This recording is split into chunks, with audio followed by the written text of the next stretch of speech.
It's basically I don't know how much I can share of this. It's in the Gulf, yeah. And is it so you're calling for all help. Victims or? No, you're the helplines are for for help, victims. and then they find, when you, same as what you were saying, where are you from? Is it من اليمن ولا من السودان ولا من Somalia ولا من مصر? Moscow is another problem that I have, because it's like, pick your sides, dude. Like, there's a time to be African and there's a time to be Arab, and we're neighbors, and don't social distance from Sudan as well too much. I've had lots of arguments. Because Moscow has a huge responsibility. They take a lot of foreign aid over that can solve problems like what we're talking about, but it doesn't filter through. It's like a bottleneck, So I sit in Parliament sometimes as an independent consultant, and with UK-Africa trade negotiations, it doesn't make sense for me, because you have this one country of the UK and then 54 countries. They've already given us the Brexit negotiator that actually messed up with Europe, but then let them have Africa. And again, this constant thing of, Sudan can have this, Ghana can have that, Moscow can have that. But it's like, what frustrates me is, like, I want people to know, just like to go and work in GCC or whatever, the rest of the world, they're looking at Africa. They want Africa. They see the resources and they see the equity and the wealth in us. But yet we are still aspiring to the white ideal. And Egypt plays a huge role in that. Ghana, there's big problems happening in Ghana that we also need to talk about in a way that helps us have transparent conversations about our identity. It's time for transparency. I've recently been introduced to this term of intersectionality, and getting to understand the multitude of layers that then do play a part. Because, like, at face value, it's Black, then it's Arab, then it's Muslim, then you're a woman, and it's like, you kind of go deeper into these points, and I realized that the more layers you have, the harder the conversations are, and you got to do twice as much to be able to at least get to be judged based on your merit. Like, just to get to that point of, like, you're getting judged based on your merit, there's so much more that needs to be done. And this is an issue that I'm starting to realize as well in my own home, family and relationships. Like, my aunt, one of my aunts talking about how, and this was, was talking about one of my exes back in the day, and she's like, لكن شعرها عامل كده ليه ما تخليها تمشي تنام, and like, what, and I'm like, how do I engage this conversation, right? I'm like, it's one of these moments where, like, and like, I'm trying to have this conversation with her now, telling her, and it's just so difficult. And like, and I think it does start with these spaces of, like, not laughing at these jokes and calling things out, and like, no, this is not okay. I mean, I've heard it many times within families where it's like, okay, and ignorantly, I used to let it slide and I'd laugh at it, because, like, what do I do? What do I say, right? And then once I started engaging, then sort of your parents would give you the side eye, like, I'm like, no, but that is what they're doing.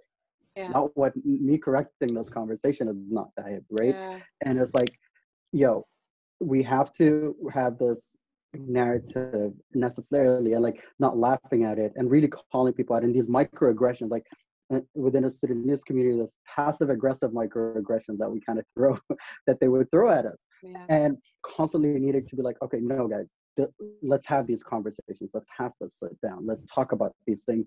And maybe I think my approach to it was a lot more aggressive before, where now I'm learning to actually find a space to really educate. And I had to learn this through, mentors of mine, like back in the day, where somebody, and it also happens at work, where like, oh, Yahi, you're not that lazy for a Sudani. And I've spoken about this, these Arab comments, right? And at first I would let it slide, but then it got to a point of like, no, what do you mean? It's like, oh, I'm like, no, what is Anas saying? Like, oh, it's just jokes. I'm like, okay, great. What is this joke based on? Because I don't think it's funny. And they're like, oh, it's just a stereotype. I was like, what stereotype? Show me a Sudanese you've met that was lazy. Yeah. Let's have this conversation right now. Until you put them and corner them in that, and they're like, listen, man, I was just kidding. I apologize. And then they'd walk off. Like, and I started cornering people in that way. But that didn't change the narrative. It just made me seem like the angry black guy now. So then that had to shift. And it was like, sit them down. Like, okay, why do you think this is funny? Let's talk about it. And had to be softer. But then, like, even then, one person would get it, others wouldn't. So you're constantly in the space to, like, trying to educate. And, like, I realized, like, okay, I got to educate at home. I got to educate at workplace. And, you know, and then shifting to being a business owner as well, where, like, now you show up, you know, I've constantly heard about this from other business people who started businesses young, where it's like, oh, you don't have the gray hair factor, or, you know, you're judged because you're young, you don't have experience. I'm like, okay, I can live with that. But then now I had to change the way I dress and, like, show up in suits, because guess what? If Brad shows up to the same meeting and pitches for the same project, Brad's go get it. And Brad's going to get it at a much higher budget than I would. Yeah. Right? So now there's this new level of education, like, as business owners, where it's like, no. This is what we're owed. We belong in these spaces, and having to fight to get a seat at that table, you know, on one side is like, no, let's break it down, build our own table. But then you want to fight to get a seat at that table. And, you know, you can't run a business without getting a seat. So now you're constantly fighting to get that seat every single time. And I'm like, and I thought I had it tough. And it just to bring it back to what I was starting with, like, I thought that was difficult. But then, you know, seeing it with my business partner, Reem being half Iraqi, half Filipino, and dark, right? Wow. So, like, she's having that, you know, sort of fight on and constant. It's like, it's always the thing where I realize women have it a lot more difficult than I do. And there are roles that we have, I think, as guys to speak up on this. And there's a necessity for us to do our part and kind of, you know, stand alongside and having these conversations. But I think also, like, starting to take that lead. And, like, I spoke about this with family members the other day, and, like, these issues of fasakh. And I'm like, there's a blame, from what I understood, on men as well, because there's this new preference towards lighter. Yeah. So it's to educate the guys. Yes. So like, men, we should have these conversations that this is not okay. وتعرف يا OT, the thing that baffles me, Sudanese men in Sudan are very open about it.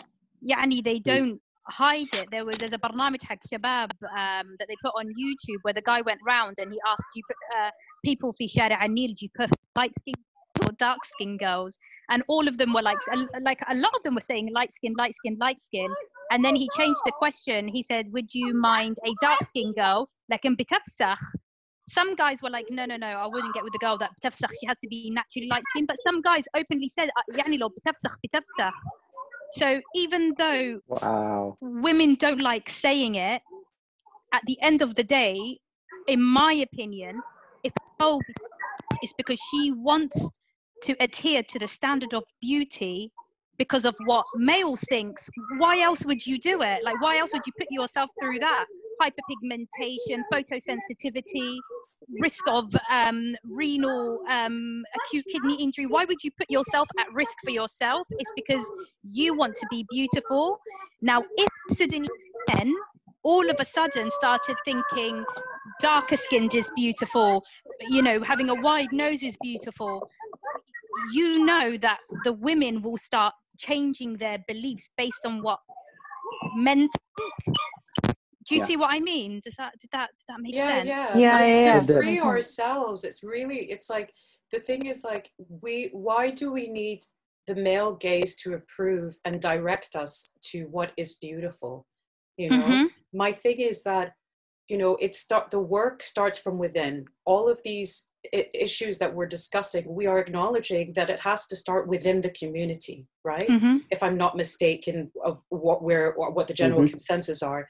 So for me, the same thing applies when it comes to our beauty, Black Arab beauty, you know? Like, for us women, it's hard because our culture is to aspire to, to aspire to marriage, you know? And so how do we combat that and find our own standard of beauty and release ourselves from changing wherever the wind blows, you know, wherever men decide is that what we want to marry, you know? This is why you have so many overqualified women doing degree after degree, and because the habit on average, this is of course is just really generalizing, you have lots of Black Arab men marrying outside of their community, but the proportion is not the same. So you have these Black Arab women who are overqualified, almost with all due respect for their men, but they're still sitting around waiting to be acknowledged, to be validated, to be, you know, asked for their hand, you know, in marriage. But then what do? They go and dumb themselves down, resulting to the closed Facebook groups for the skin bleaching, because then the degree didn't work, you know. So the bleaching might work. The bleaching might work. You know, I honestly know somebody with 3 degrees and you know, and a master and a PhD as well, actually. And it's just ridiculous because she's just wasting her time. If she can just believe that she is beautiful enough for her, then she can get to move on from this. But then she has a huge family constantly asking her when she's going to get married. Yeah. And So sad that's when her online. life is going to start. I think the literature as well that's being used in like skin bleaching as well needs to change. So it's not, you know, it's not always referred to as skin bleaching. It's tandif. And so then that is fine. Yes. And so the terminology in literature is something I'm really actually struggling to translate in English. I was in India once, not to cut you off, Rayan, but I was doing a workshop, like an art workshop, and this kid literally, like, he's like, I don't know, like 10, 11, and he did this and looked at his hand. No. You know, as if my, and he's as dark as me. I was like, bro, what are you like? What are you doing? You know, but it's literally like they think it's dirt. Like they really think it's dirt, just to what you're saying, Dan. Yeah, so a lack of education. Yeah. So maybe we need to change the narrative from like skin bleaching is looked at as tandif when it's actually from a health point of view, it's actually damaging. Yeah. Right. So if we change the subject from tandif to this is actually harmful, you're damaging not only your skin, and I'm sure it goes a lot deeper than just skin, right? Yeah. Maybe people might start looking at it from a different perspective. I think it's one of many things we need to change, but the first thing is you know, as Colette said, it's accepting ourselves. You know. Yeah.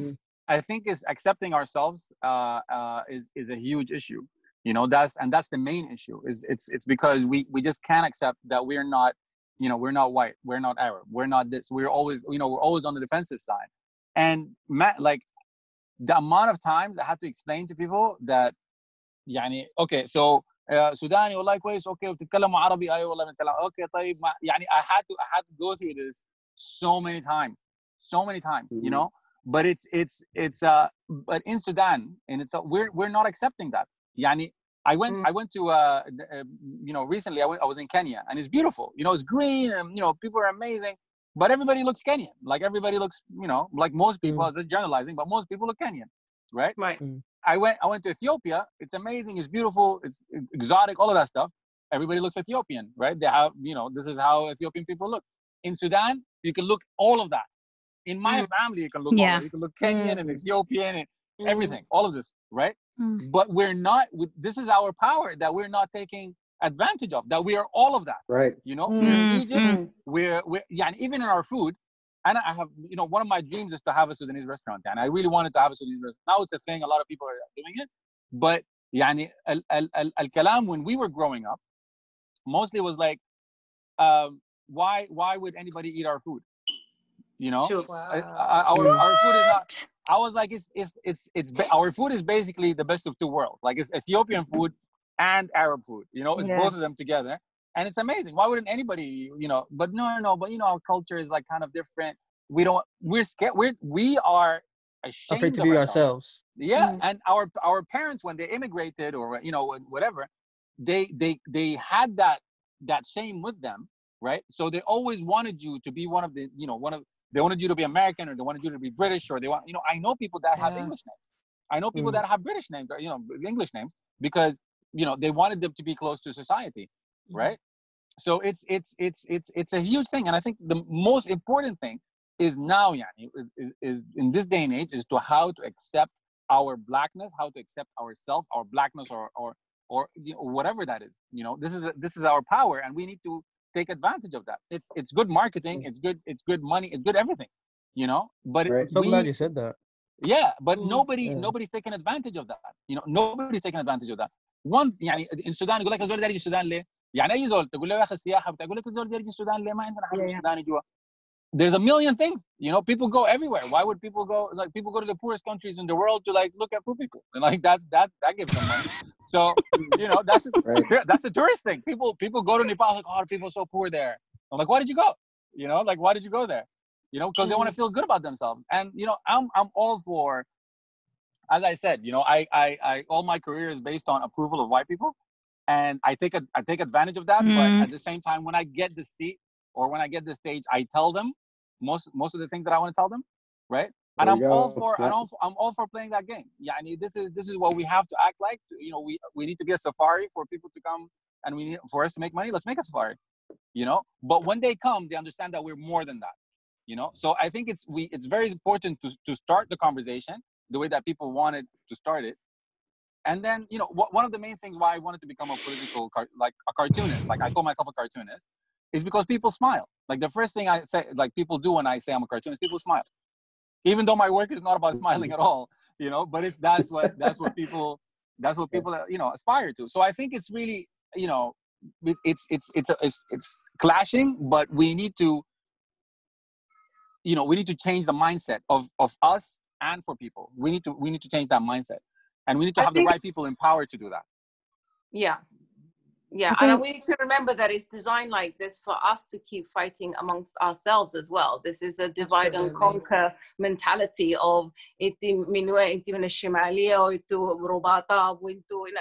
what does it matter? A Sudanese is a Sudanese, and we, you know, and we're just talking about Sudan here as an example, of course, that goes across for all Afro-Arabs. I want to see more Moroccans, Tunisians, Qataris, Yemenis. I mean, look what's happening in Yemen at the moment. And my goodness me, if Black Lives Matter is not penetrating through to these people who are struggling so desperately, and I know a few of us here have done a lot of fundraising, but we need to fundraise with them because they're our brothers and our sisters. And there's a huge, by the way, there's a huge Black Yemeni exactly, you know, population. Huge. And even in you know, in Mauritania, there's slavery is still there in Mauritania. Absolutely. You know, look at what's happening in Libya as well. I mean, Libya, you know, the markets. It's been happening. I think one of the things that's exactly what I'm talking about. But then at the same time, I mean, I do buying and merchandising, and again, I feel like almost like I'm apologizing, you know, that it is just fashion. But I do believe in a just fashion because there's the justice and the fashion in the way you do things. And so it's never really just about fashion. I don't care about hemlines, I don't care about chiffon. Most of the conversations that I'm talking is like, do you not see this woman? Do you not see this man? He's coming with his cash and he's walking through a Bond Street boutique where the only other man that looks like him is the doorman. Why is that?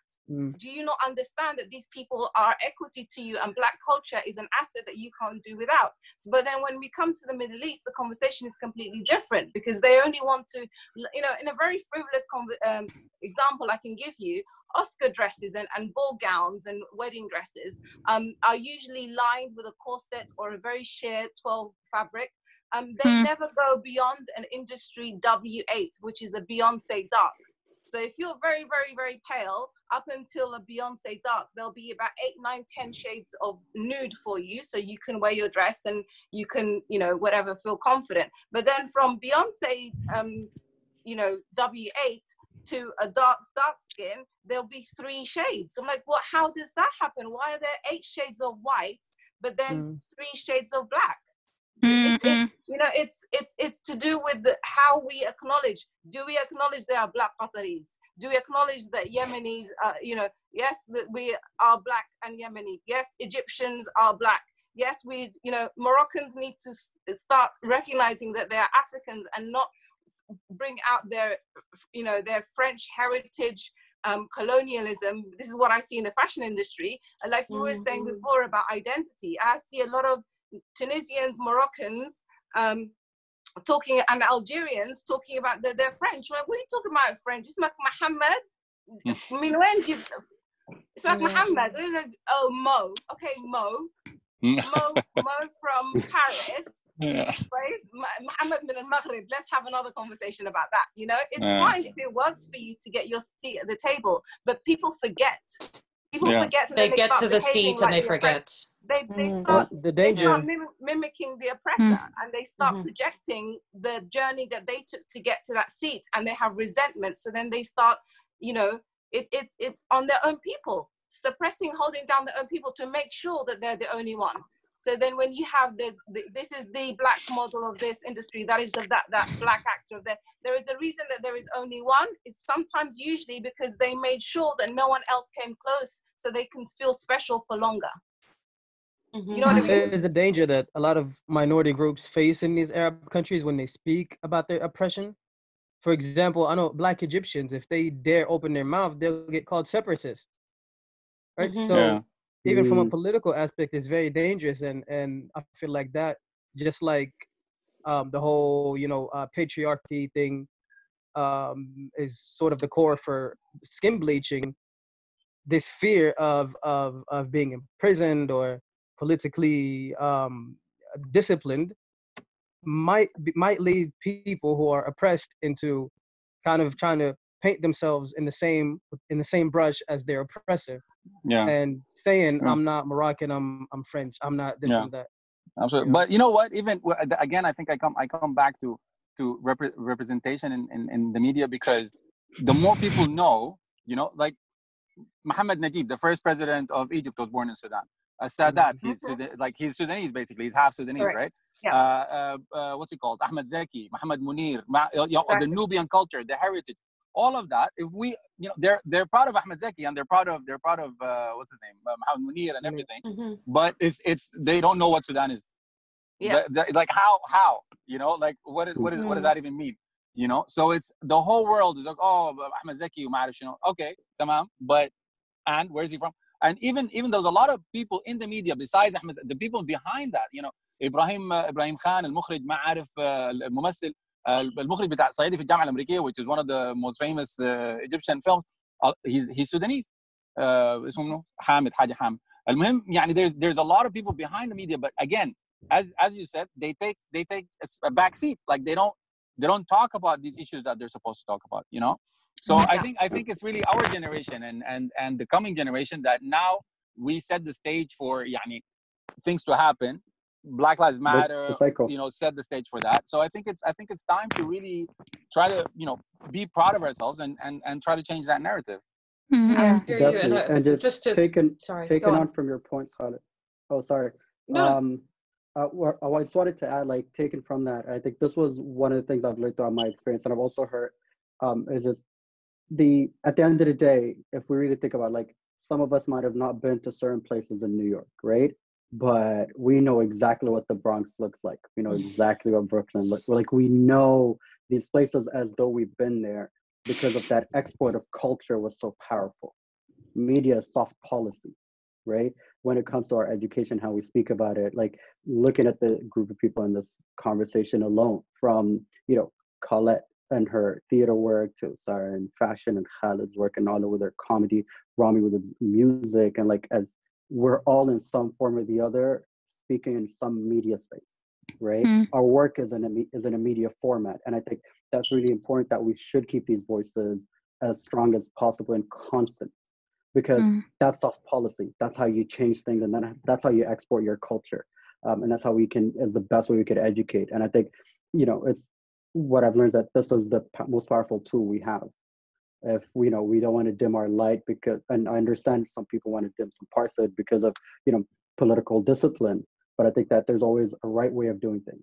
It's not like knocking down people's doors, but really, really using this to, like, I'm just going to be here, I'm going to keep speaking, eventually something's going to unlock, right? I'm just going to keep using this platform I created, I'm going to keep using this media, and I think in a lot of ways that's a part of the blessing of social media and digital media, that you can just constantly create from your own space and constantly speak about these things, and how we speak about it is also important. And that's why music matters. That's why comedy matters. Like, I mean, look at what Saadi was able to do with comedy.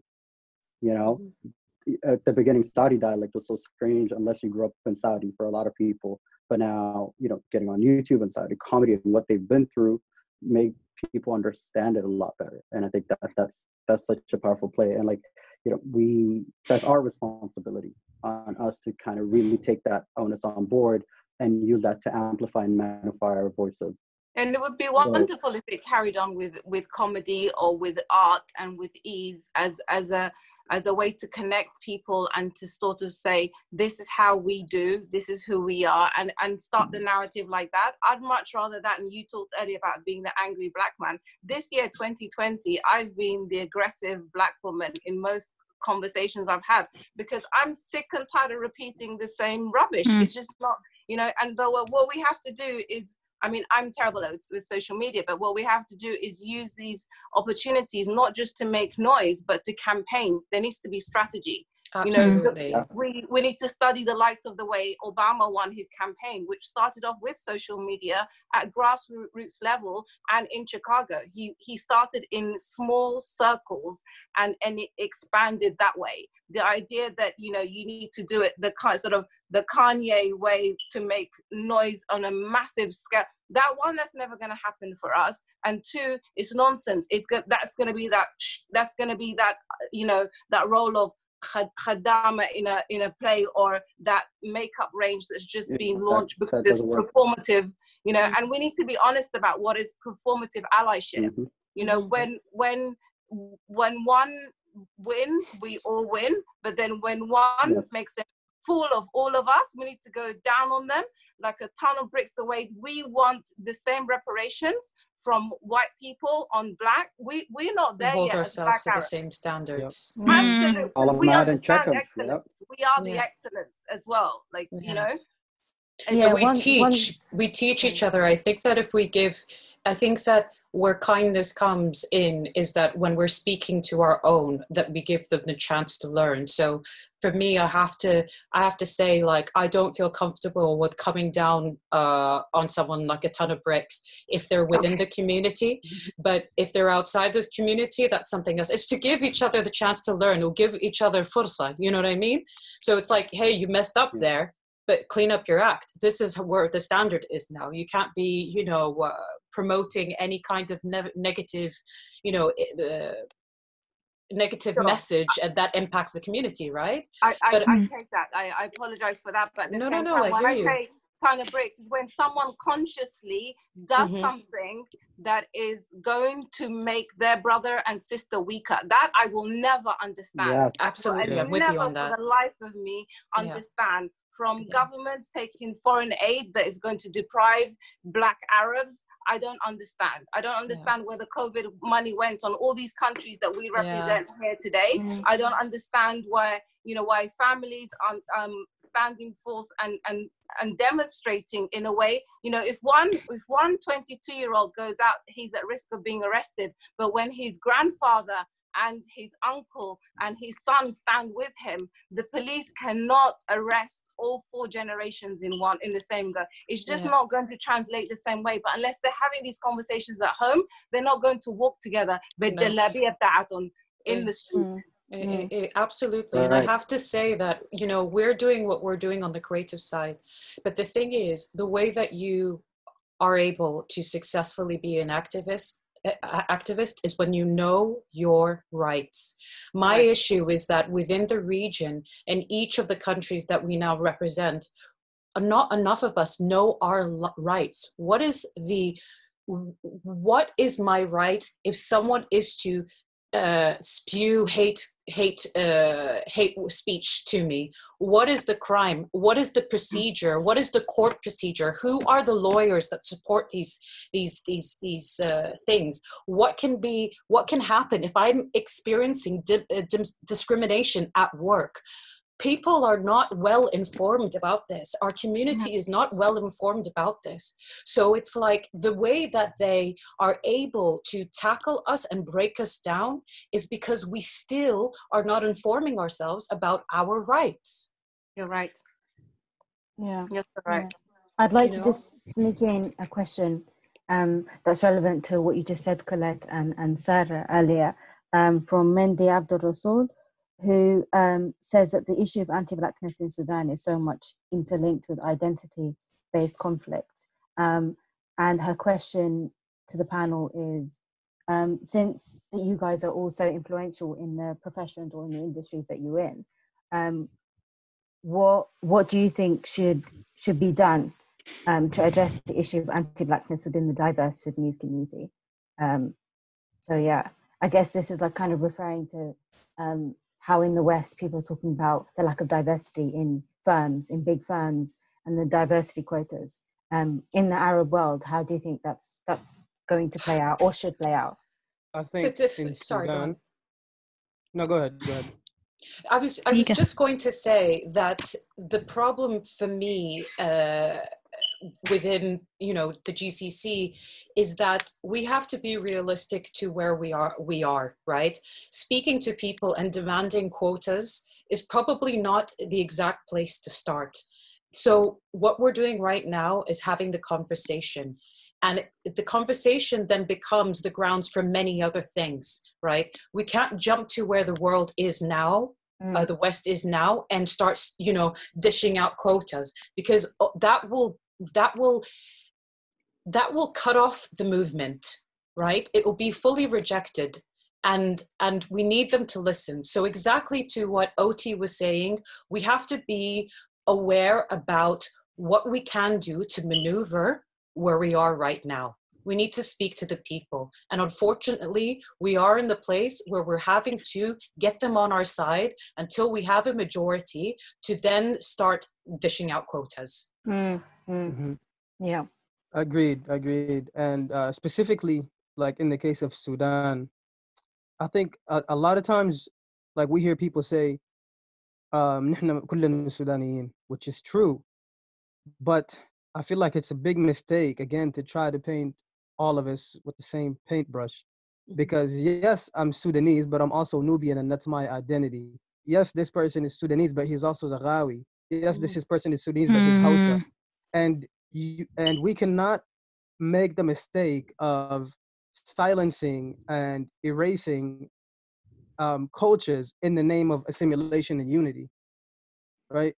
So we need to celebrate the diversity and allow people to identify as whatever they want to identify with, and have Sudan, have the GCC, have whatever else be the umbrella that covers all of these subcultures from within.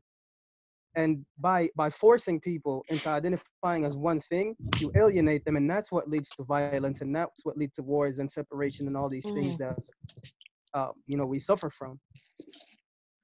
Yeah, absolutely. It's like when you look for your likeness, like in Sudan, I completely agree. Like you have to allow for that diversity to be celebrated, and then when you're away, then there's this assimilation. Where, like, I remember when you know, living in a Bay Area, like I moved to Oakland just simply because I found out there was a majority Ethiopian population, and I wanted to live amongst them. Like, oh my God, those are my people. Like, there's this instant, you know, you feel like you belong because we're a minority together in this strange place that I don't know anybody here. I don't know anyone, and it's just so strange and unusual being here. So like, but I felt like there's a connection. I can you know, have that harmony with them. And then when I come back here, then, or versus when I'm in Sudan, it's a completely different narrative, right? That's where, like, we have to have these diversities celebrated. Like, even though I was there, I was still the Sudani amongst the Ethiopians, and like, we came together, and it was a lot. I think that was a breath of fresh air in that way for me. But like, to the question of diversity, like, as well, like, and in the business spaces, like, we shouldn't shy away from asking for our right, and I think understanding our value that we bring to the table. Like, I think we spoke about this briefly offline before we started the panel, about, you know, really understanding what's the value of our work, what's the merit of me what am I bringing here, and how am I getting judged at this stage, and like really fighting for that spot if you really want it. As I said, like, being in advertising, it was a minority of, you know, Black people, let alone Sudanese, and then, you know, like, fighting for that seat and fighting for that space. But not only that, I gotta be so good at what I do. I want to climb up to the top real fast to make it a point and make it a statement that, you know what, we're here to dominate, right? So even then, you know, being in that spaces. But I think to what Khalid was saying earlier. I don't know where he is, but Khalid said it greatly. It was like, you know, you sort of play the game to get a seat at the table, but once you get that seat, you better recognize your responsibility and act on it. Right? Getting to a point of power where I can hire more people, right? Getting to a space where, you know, I need to fight for these rights and correct that information. I mean, the number, I remember part of my early jobs, the number of campaigns I would shoot down because, oh, let's just get a writer to write these lyrics and get the black guy so he could be a rapper in a commercial. Like, and you constantly have to fight these pieces down, right? But so there are these senses of responsibilities that you have to have once you're at that table. And I think that's how we fight for that diversity as well. Can I add to 100%. that? I think it's a matter of education as well. I think that just like we're asking for curriculums in the West to be adjusted, so Black people are honored and acknowledged in history. I actually don't know, and I'm asking that everybody here what they think, because I've only studied in Sudan for 1 year and I was 10 years old. But what do they teach us about race at school? I mean, they don't really, I mean, speaking from the GCC, speaking from Kuwait specifically, that I can only speak from, we don't get taught anything about race. All of your information that you get is the little conversation that you have from your family and the family archives. That's if your family even archive history. And the problem with that is that there's no importance as well nationally to archive our stories. So even if you were to, as an individual, go and seek out this information, it's not easily accessible to you, and the material that is there is scarce, right? So in terms of the history of Arabia and the slave trade, which I've spoken about before, that goes on, started much earlier, and as we know, under the kafala system, in so many ways, still continues today, right? We don't get taught any of that. So the ignorant remain ignorant and we remain uninformed. There is so much they could teach about the Arab slave trade, right? And the atrocities that happened and where people came from that would help us in our journey through identity and help us grab onto the identity that we do have. It is not embarrassing, especially GCC. It's not embarrassing to be of African origin, right? Because right now that is the mentality, right? Nobody in Arabia wants to be African. Same here. Right? So it's like you need to dispel that. There is so much to be proud of. And if they knew the history of which all of the different, parts of our community come from, and the cultures and the history of people like Black Arab excellence, African excellence, if we were armed with that, we wouldn't be so embarrassed. So it's tackling that. Confused as well. Yeah, and so confused. Absolutely. It's because I think we're constantly being told, within kind of every industry to look at maybe the Arab, the white Arab, or the white individuals. This is your idol, and that's the only kind of example, when really there's a lot more examples that look like us that we just we don't know of them. We're unaware of, and we don't celebrate, and the population, society doesn't celebrate them. The difference between a white Arab or a light Arab fashionista and a Black fashionista, you can see the numbers. The numbers don't lie. The public don't want to support, and we lack in supporting each other. Right? Yeah. I'm sure you have that. You experience that, Sara, in your field as well. Like you're in the fashion, and it happens all the time. We love the light Arab singers, but we don't like the Black Arab singers. What is that about? Absolutely. Yeah. Absolutely. And then even when they're given platforms, from art galleries to stages to perform in, again, we're talking about arts and culture, they skip Black Arabs and they go to Black Americans. So I'm like, that doesn't make sense to me. It's and then another, the kafala system is something that you know, we talked earlier about numbers and how to get those sort of to work in a campaign. The kafala system is something you can count. You can count how many people are coming in from which country, how often they're going home, what rights they have, are they male, female, what ages they are. And this is, I don't know why this is, I mean, it makes me sick. I will never ever, and I know I'm talking from a place of privilege here, it's all well and good talking from London, but over my dead body will I ever live in the Middle East as long as there is a kafala system, because it is unjust. I refuse for my children to turn around and see a Filipino, a Bangladeshi, a Ghanaian being treated in a way that is not human and is un-Islamic. So for how long, Nas, for how long will we let this carry on? It is not shocking. right. Wallahi, it's shocking. Wallahi, it's shocking. It's shocking for me too. And wallahi, like you said, the evidence is there. Go to one of these, like if you want to work in the Gulf websites, even like for pharmacy, it will tell you in document right there, if you're British, your wage is this much. If you're African, your wage is this much. If you're Indian, your wage is this much. They pay you based on their idea of hierarchy. Or how much you're worth. Like, so my hierarchy will be different. Well, I don't have a hierarchy. I do not have a hierarchy. But what people in Sudan, for example, they will see as hierarchies different to them, and for them to pay you differently, not even based on your education, but purely based on your race, this blows my absolute mind. It really, really does. And you're right, Sarah, I couldn't work there purely for that reason. Even if they paid me double everybody else, knowing that that's going on, I don't think I could never work there. And that's, you know, there's another.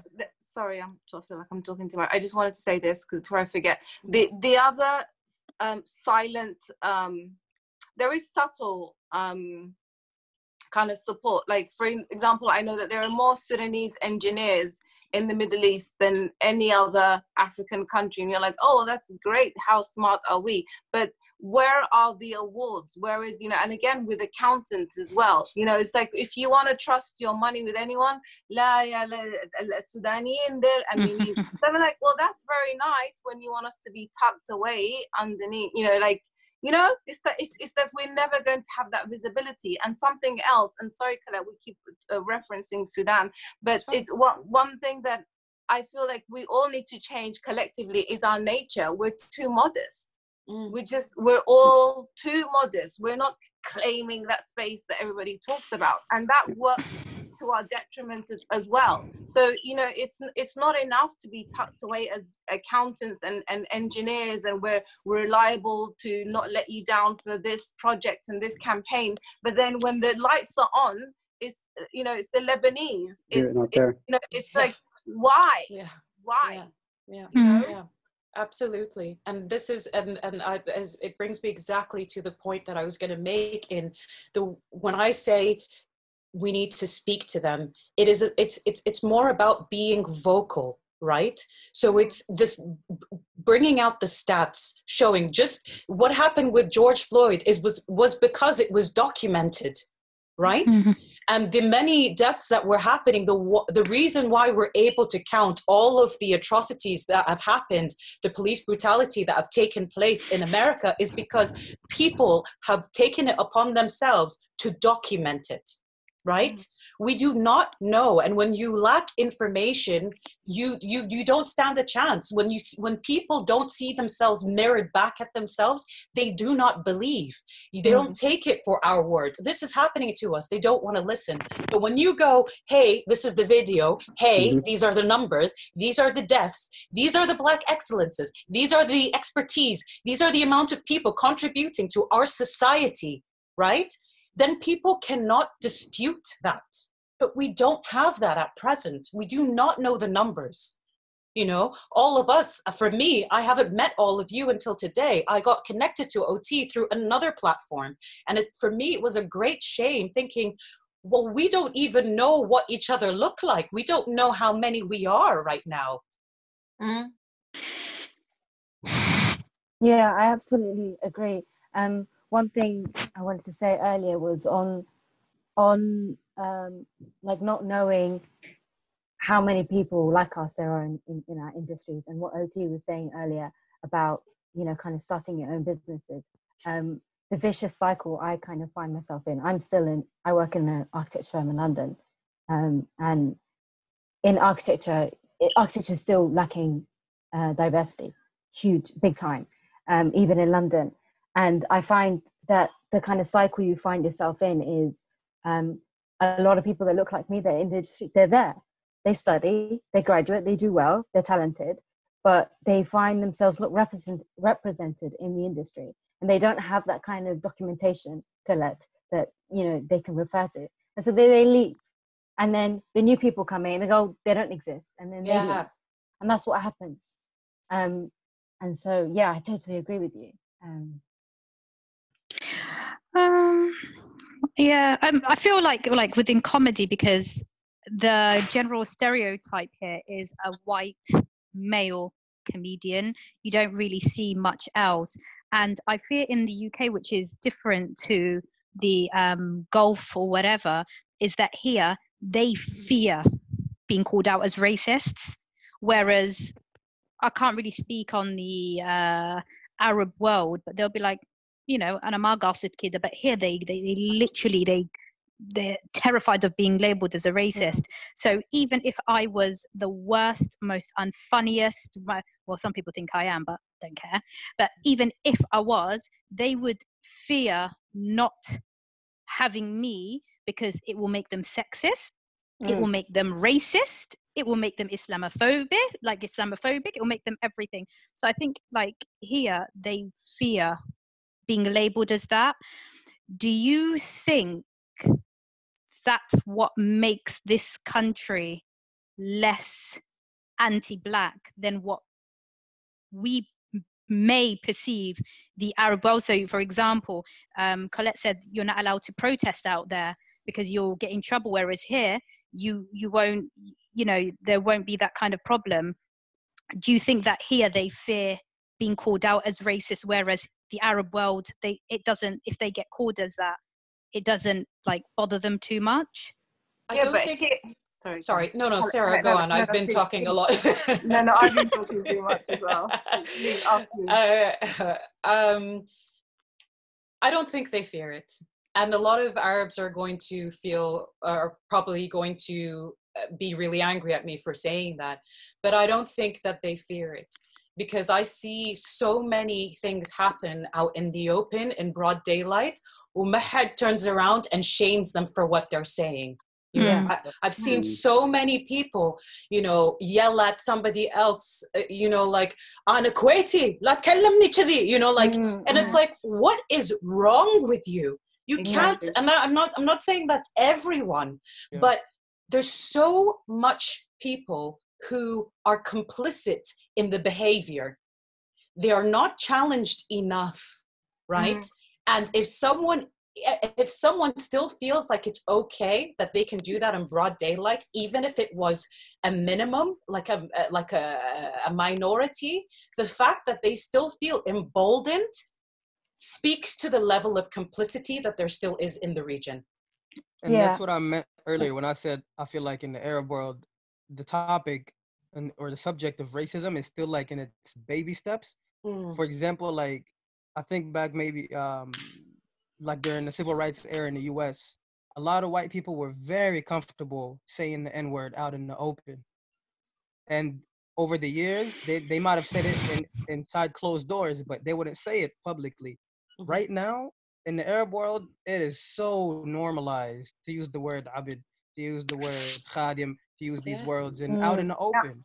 So I feel like that subject is just now beginning. So we have a long ways to go, but hey, better start than never start, right? Wallah ya Rami, as bad, and it makes me sick that I have to say this. Wallahi كلمة خادم وعب بسمعها في السودان أكثر من أي حتة في العالم. Honestly, and it's disgusting, and it's not like a joke or whatever or this and that.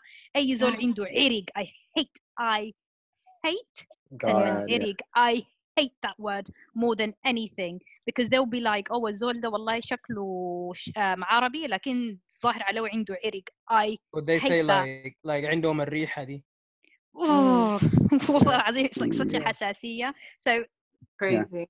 For me, like, as bad as it sounds, yes, anti-black in, you know, in the, like in Arabia or the Gulf, but anti-black in our country as well. Just as much we need to fight against it happening there, we need to fight against it happening in our own home.